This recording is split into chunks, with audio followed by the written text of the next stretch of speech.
যাকে নিজের বলে জানবে, যাকে মন থেকে ভালোবাসবে, যার সাথে আত্মীয়তার বন্ধনে জুড়বে,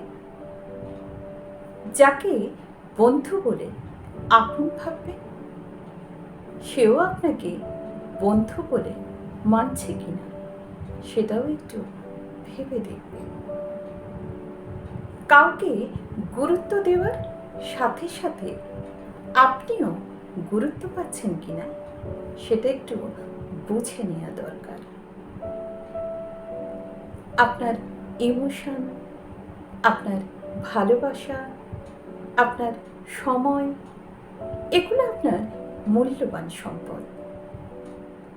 তাই এই মূল্যবান জিনিসগুলো যখন কাউকে দেবেন, সেগুলো ঠিকঠাক মানুষের কাছে পৌঁছালো কিনা সেটা একটু ভেবে নেওয়া দরকার।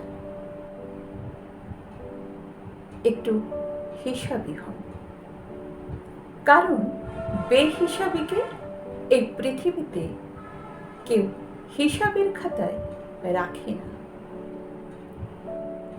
আপনাকে যদি কেউ ভালো না বাসে, সেটা যতটা না দুঃখে, যতটা না কষ্টে, তার থেকেও বেশি কষ্ট আপনি যদি কাউকে ভালোবাসেন, তারপর তার কাছ থেকে গুরুত্বহীন হলে, অবহেলা পেলে, সেটা অনেক বেশি কষ্টে, যন্ত্রণা এবং দুঃখের।